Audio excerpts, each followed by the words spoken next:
मार्गदर्शक क्लासेस के YouTube channel पर आज एक बार फिर से आपका स्वागत और अभिनंदन करता हूं। जिस तरीके से लगातार आप देख रहे हैं इस चैनल के माध्यम से मैं वीडियो दे रहा हूं आपको, और मैंने आपसे वादा किया है कि जो आगामी पेपर सबसे पहले जो हमारा टारगेट होगा आपका लेखपाल, उस परीक्षा को देखते हुए यानी कि जो सबसे बड़ी भूमिका मेरी होगी इस चैनल पर वो हिंदी और जीएस, यानी हिंदी और जीएस को ऐसे ऐसे टॉपिक को लेकर चलेंगे, छोटे से बड़े टॉपिक को ऐसे ऐसे टॉपिक को लेकर चलेंगे जो कि आगामी पेपर में आने वाले महत्वपूर्ण साबित होगा। और ये जीवन जिस तरीके से आप जी रहे हैं इसको एक संघर्षमयी जीवन कहा जाएगा, और मैं आपको विश्वास दिलाता हूं आप इसी मेहनत को बरकरार रखना, इसी लय को बरकरार रखना, दुनिया की कोई ताकत आपको नहीं रोक सकती आपको सफल बनाने से। ठीक है, तो इस चैनल को जिस तरीके से एपीजे अब्दुल कलाम ने कहा था कि सूरज की तरह चमकना है, सूरज की तरह आपको जलना भी पड़ेगा। ठीक है, तो इसी चीज को ध्यान में रखते हुए समय को ना बर्बाद करते हुए आगे बढ़ते हैं। आज हमको शुरू करना है वर्णमाला। आप जानते हैं कि हिंदी में अगर हम बात करेंगे तो वर्णमाला से आपका 2 या 3 प्रश्न आपका आना एग्जाम में तय है। ठीक है, तो सबसे पहले हम बात करेंगे वर्णमाला की। तो वर्णमाला में बात करेंगे, आपको जो भी प्रश्न यहां से बनता हो, चाहे आपका पूछेगा अंतस्थ व्यंजन, चाहे आपका संयुक्त व्यंजन हो, चाहे वो आपका उष्म व्यंजन हो, चाहे वो आपका अल्पप्राण हो, चाहे वो आपका महाप्राण हो, यानी एक ही प्रश्न पे हम लोग ध्यान देते चलेंगे। ठीक है, चलिए शुरू करते हैं। सबसे पहले वर्णमाला की अगर हम बात करेंगे तो सबसे पहले आपका जो होगा वो स्वर की बात करेंगे। यहां पर जो स्वर है, बड़ा, छोटा, बड़ा, छोटी, बड़ी, छोटा उ, बड़ा उ, री, ए, आए, ओ, औ, अंक, आ। ठीक है, ये देख लीजिएगा लिखित के आधार पर स्वर कितने होते हैं 13, लेकिन अगर आपसे पूछेगा कुल स्वरों की संख्या कितनी होती है तो कितना होता है 11 होता है। ठीक है, चलिए, यानी कि स्वर जो आपके हैं वो 11 है। अब यहां से एग्जाम में जो प्रश्न पूछेगा वो ध्यान दीजिएगा। सबसे पहला प्रश्न आपसे पूछेगा कि छोटा आ और बड़ा आ का उच्चारण कहां से होता है। ठीक है, छोटा आ और बड़ा आ का उच्चारण कहां से होता है, ये हमारा कहां से होता है आपका कंठ से। कहां से होता है, कंठ से। छोटा आ और बड़ा का उच्चारण कहां से होता है, कंठ से होता है। ठीक है, उसके बाद बात करेंगे हम छोटी ई और बड़ी ई, इसका उच्चारण कहां से होता है, आपका तालु से होता है। ठीक है, तालु भैया, तालु मतलब जीभ होता है। ठीक बात, देखा, छोटी ई बड़ी का उच्चारण कहां से होता है, तालु से। छोटा ऊ और बड़ा ऊ का उच्चारण कहां से होता है, आपका ओष्ठ से होता है। कहां से होता है भैया, ओष्ठ से। ओष्ठ मतलब आपका हो गया ओठ। ठीक है, आगे री का उच्चारण कहां से होता है, मूर्धा से होता है। कहां से होता है, मूर्धा से होता है। अब आपको नॉलेज ये होना चाहिए मूर्धा क्या होता है। ठीक है, मुर्दा नहीं, मूर्धा जब जीभ के ऊपर वाला भाग पे जाएंगे, जब आप मार्केट अगर हम जाते हैं तो मोमोज खाते हैं ना, जैसे आप मोमोज खाते हैं तो जैसे जो हिस्सा आपका पहले जलता है वही क्या है, वही मुर्दा है। वही क्या है, मुर्दा है। ठीक है भैया, आगे चलते हैं। उसके बाद आपसे पूछेगा कि ए और आई का उच्चारण कहां से होता है। ठीक है, ए और आई का उच्चारण कहां से होता है, ये एग्जाम में कई बार पूछा गया है, कंठ और तालु से। कहां से, कंठ और तालु से, यानी कि कंठ और तालु की मदद से हम ए और आई का उच्चारण करते हैं। ठीक है, आगे चलते हैं। ओ और औ, बहुत बार एग्जाम में पूछा गया है कि ओ और औ का उच्चारण कहां से होता है, तो जल्दी बताइएगा। ओ और औ कंठ और ओष्ठ से होता है। कहां से होता है, कंठ और आपका ओष्ठ से होता है।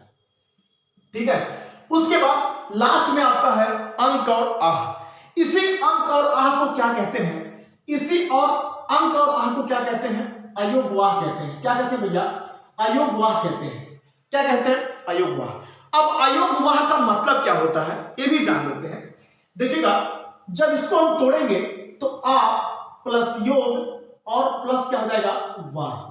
ठीक है, आ प्लस योग प्लस वाह। ठीक है, हिंदी में आ का मतलब क्या होता है, नहीं, और योग का मतलब होता है जोड़, और वह का मतलब क्या होता है? उच्चारण। यानी कि जिसका योग ना हुआ हो, जिसको जोड़ा ना गया हो, यानी जिसको स्वर में लिया ही ना गया हो, उसे क्या कहते हैं? अयोगवाह कहते हैं। और एग्जाम में पूछता है कि अयोगवाह की संख्या कितनी होती है भैया? 2 होती है। ठीक है, तो इसको 2 कहते हैं। लेकिन अगर पूछेगा लिखित के आधार पर स्वर कितने हैं, तब आपके टोटल मिला के कितने हो जाते हैं? 13। वैसे जब आपसे पूछेगा कि कुल स्वर कितने होते हैं, तब आप कितने हो जाएंगे? आपके 11। ठीक है, चलिए अब इसे और अंक और आह को क्या कहते हैं, आइए समझ लेते हैं थोड़ा सा। अंक और आह, ठीक है भैया। देखा, अंक को क्या कहते हैं?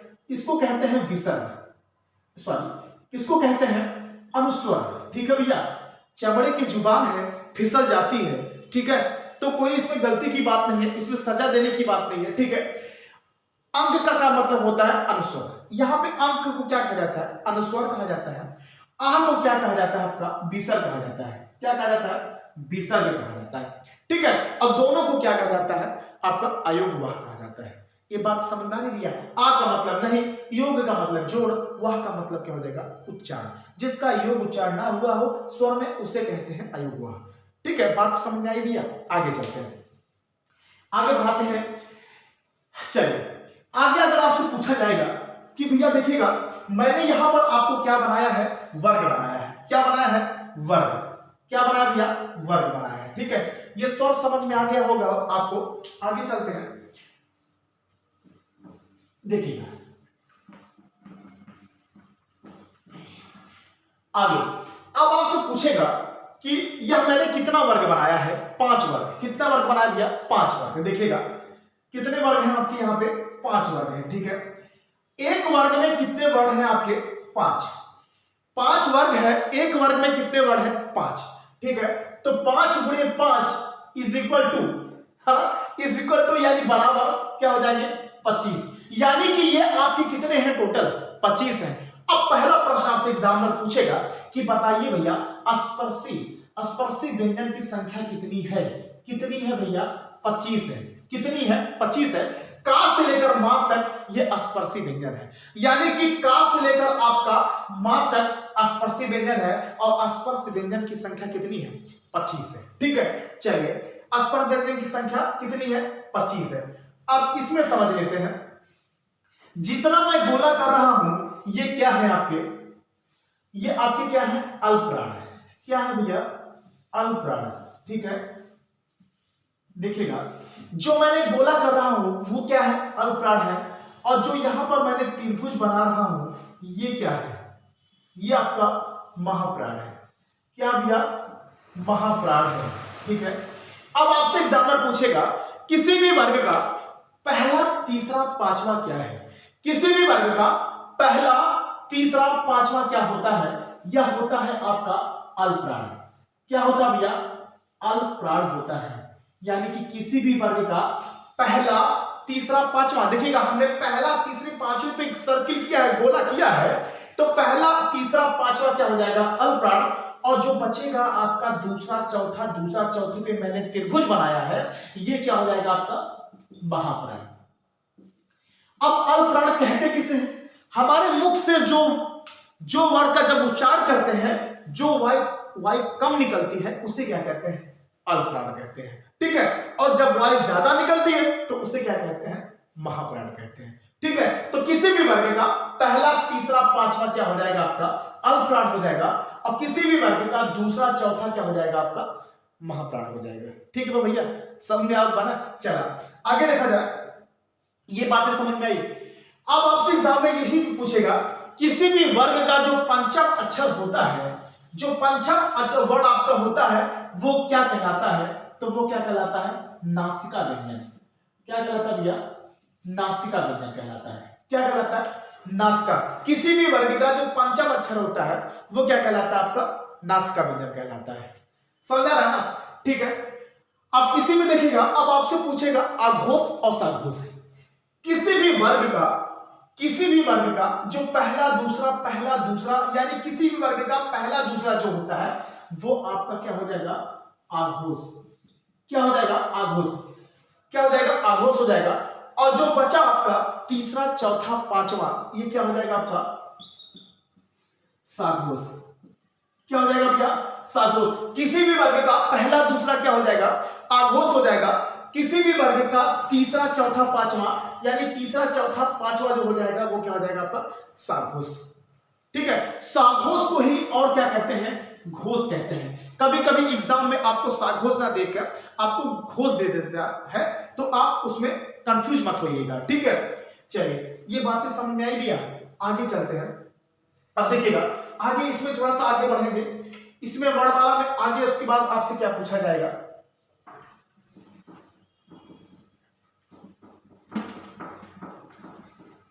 ध्यान से सुनिएगा। आगे आपसे पूछा जाएगा कि भैया बताइए अंतस्थ व्यंजन की संख्या कितनी होती है। आपसे भैया पूछा जाएगा अंतस्थ व्यंजन। भैया पढ़ लीजिए, जीवन ये ऐसा नहीं होने वाला है, पढ़ लीजिए। अंतस्थ व्यंजन, हिंदी में अंतस्थ व्यंजन की संख्या कितनी है? 4 है। सबसे छोटा प्रश्न आपसे एग्जामिनर पूछेगा कि अंतस्थ व्यंजन की संख्या कितनी है? 4 है। वो कौन कौन सी है? या, रा, ला और वा। ये 4 क्या है?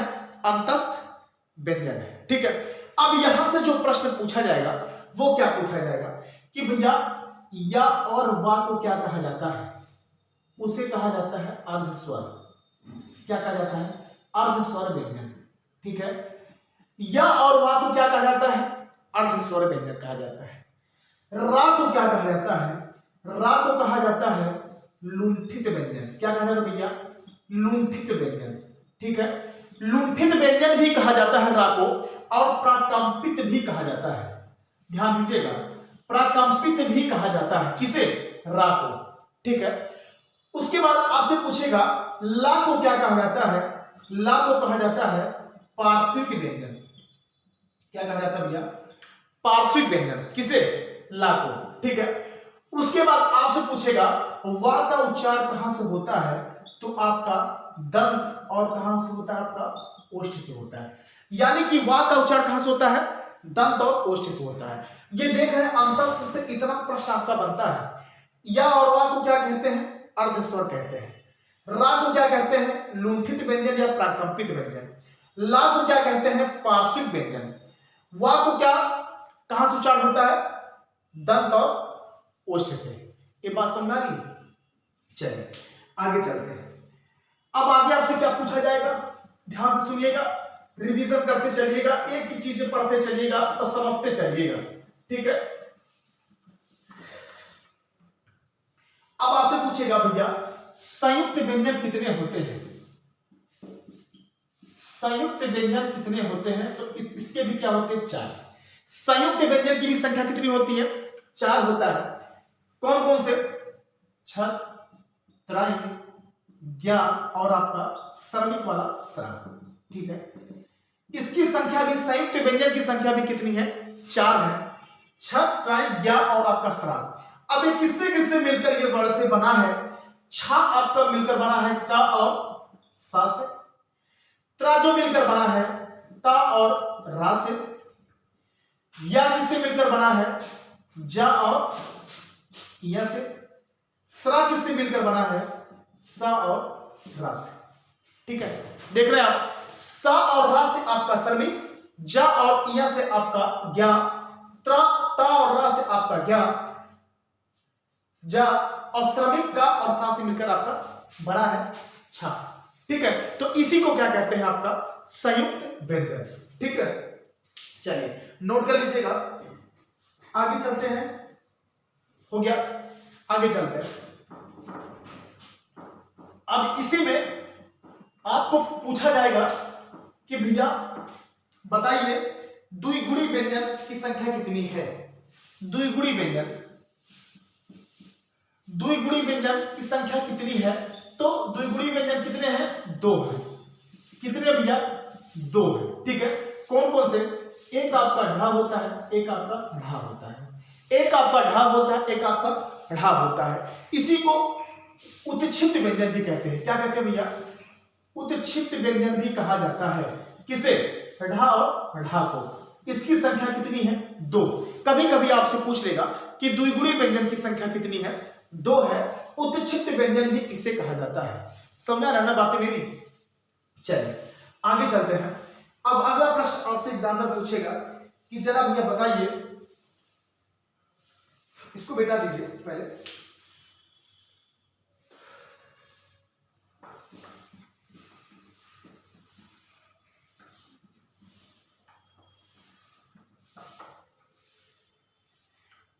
ठीक है, अब देखिएगा यहीं पे आपसे पूछा जाएगा कि बताइए उत्क्षेप व्यंजन कितने हैं आपके? 2 है। कितने हैं? 2 होते हैं। ठीक है, आइए और बाकी संख्या कितनी हो गई आपकी?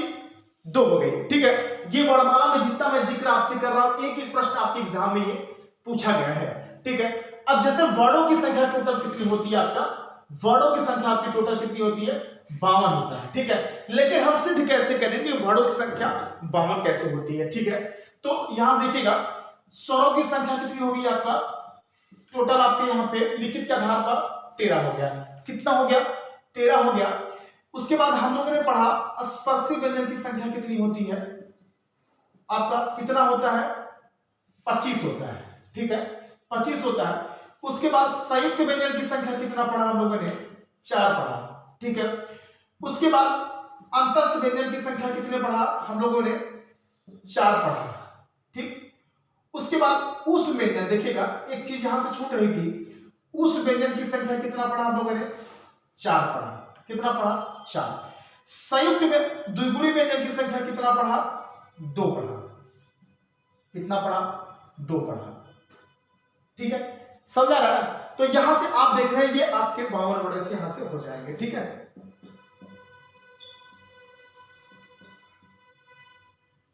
ठीक है, देख रहे हैं 25 13 कितने हो गए?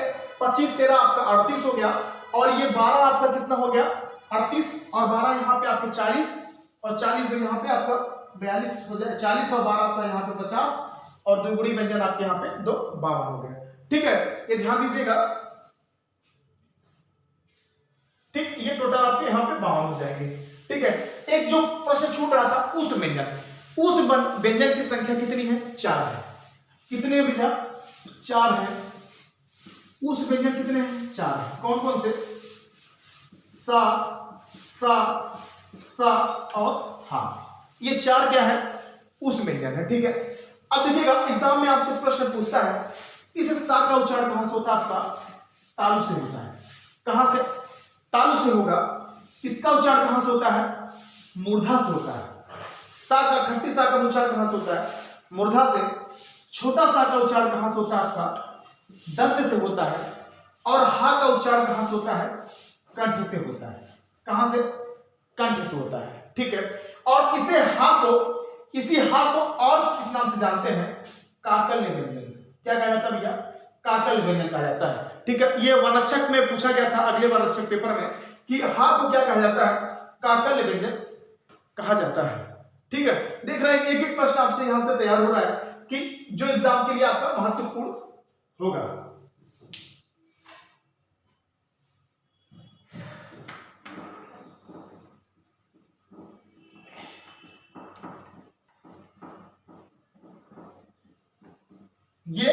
ये आपके वर्णमाला से लगभग आपका है, और कल इसके आगे भी चलेंगे, कुछ टॉपिक से आगे बढ़ेंगे। और जो आप देख रहे थे सारे प्रश्न आपके एग्जाम के लिए महत्वपूर्ण बना, चाहे हम उस व्यंजन की बात करेंगे, चाहे अंतस्थ व्यंजन की बात करेंगे, चाहे हम आपका संयुक्त व्यंजन की बात करेंगे, एग्जाम में ये सारे प्रश्न आपसे पूछे गए हैं। ठीक है, आज के इतना ही, धन्यवाद।